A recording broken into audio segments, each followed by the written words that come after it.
भगवान श्री कृष्ण की बांसुरी की महिमा को तो आप मानते ही हैं, लेकिन क्या आप जानते हैं कि कृष्ण जी की यह बांसुरी, जिसको मुरली भी कहा जाता है, वह किस तत्व से बनी थी?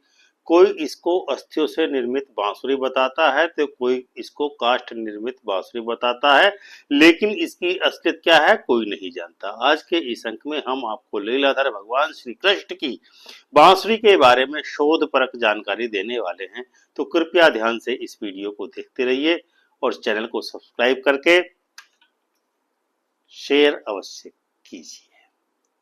कहा जाता है कि पहली बार श्री कृष्ण को बांसुरी जो मिली वो धवन नाम के एक बंसी बेचने वाले से मिली थी। जब बंसी बेचने वाले ने कृष्ण को इसे बजाने के लिए कहा, तो भगवान की मधुर धुन सुनकर वह बंसी वाला धवन नामक व्यापारी प्रसन्न हो गया, मंत्रमुग्ध हो गया। दूसरी कथा के अनुसार भगवान श्री कृष्ण की बांसुरी ऋषि दधीचि की हड्डियों से अस्थियों से बनी थी।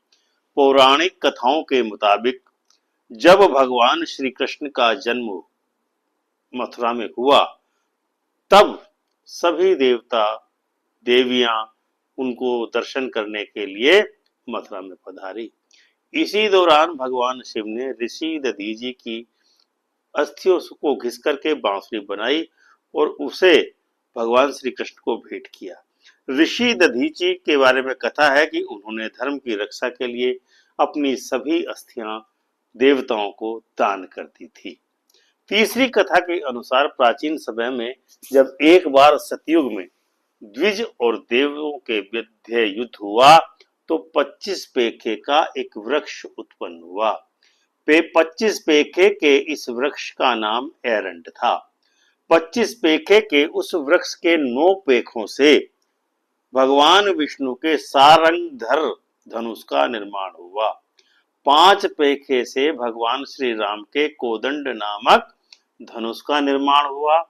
3 पेखे से अर्जुन के गांडीव का निर्माण हुआ और 7 पेखे से भगवान शिव के पिनाक का निर्माण हुआ, जो सीता स्वयंवर में टूटा था।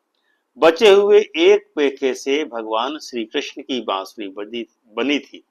इसी प्रकार तीसरी कथा के अनुसार भगवान श्री कृष्ण की बांसुरी एरंड नाम के एक पेखे से वृक्ष के एक पेखे से बनी थी। इस प्रकार हम कह सकते हैं कि कृष्ण जी के पास कुल मिलाकर 3 बांसुरी थी। इसके अतिरिक्त कृष्ण की बांसुरी की कुछ विशेषताएं थी, जो इस प्रकार हैं। भगवान कृष्ण की बांसुरी को मुरली भी कहा जाता है। भगवान के पास कुल 3 तरह की बांसुरी थी, जिनका वह इस प्रकार उपयोग करते थे। जिस मुरली में 7 छेद होते थे और यह भौतिक संसार और गायों को आकर्षित करती थी। दूसरी बांसुरी वह थी जिसमें 9 छेद होते थे और यह गोपियों और राधा रानी को आकर्षित करती थी। तीसरी बांसुरी वह थी जिसमें 12 छेद होते थे और यह पेड़ों, नदियों, जंगलों और जड़ वस्तुओं को आकर्षित करती थी। भगवान बांसुरी को भगवान श्री कृष्ण का दिव्य वाद्य यंत्र माना जाता है और इसे अक्सर उनके रासलीला नृत्य से जोड़ा जा सकता है। भगवान श्री कृष्ण की बांसुरी से जुड़े कुछ अन्य रहस्य और भी हैं। भगवान शिव ने दधीचि की हड्डियों से जो अस्थि बनी थी, वह कृष्ण को उपहार स्वरूप मिली थी। बांसुरी को महानंदा या सम्मोहनी भी कहा जाता है। बांसुरी प्रेम, खुशी और आकर्षण का प्रतीक है। बांसुरी एक संदेश देती है, क्योंकि बांसुरी में गांठें नहीं होती और वह खोखली होती है। इसका मतलब है कि मनुष्य को अपने अंदर किसी प्रकार की गांठ या द्वेष नहीं रखना चाहिए। जो दूसरा उद्देश्य है बांसुरी का, बांसुरी कहती है बिना बजाए मैं नहीं बजती, यानी जब तक न कहा जाए मनुष्य को बोलना नहीं चाहिए। बांसुरी को वंशी भी कहा जाता है। वंशी का जब उल्टा करते हैं तो उससे शिवम बनता है, जो कल्याण का प्रतीक है। कहा जाता है कि राधा को बांसुरी की धुन सुनकर कृष्ण के पास जो दौड़े चली जाती थी, अंतिम समय में आखिरी मिलन पर कृष्ण ने से राधा से बांसुरी बजाने की इच्छा जताई थी।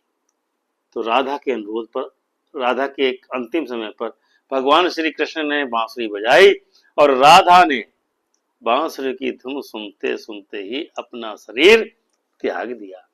कृष्ण ने राधा के वियोग को सहन न कर पाकर बांसुरी तोड़ दी और फिर कभी बांसुरी कृष्ण जी ने नहीं बजाई।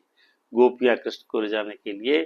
तो इस प्रकार से हम ये समझते हैं कि भगवान श्री कृष्ण ने राधा के वियोग में अपनी बांसुरी तोड़ दी थी और फिर कभी बांसुरी नहीं बजाई। तो दर्शकों, यह था संक्षिप्त सार संक्षेप भगवान श्री कृष्ण जी की बांसुरी के बारे में। आशा है आपको यह जानकारी अवश्य ही पसंद आई होगी। जय सिया राम, जय सिया राम, जय सिया राम, जय सिया राम।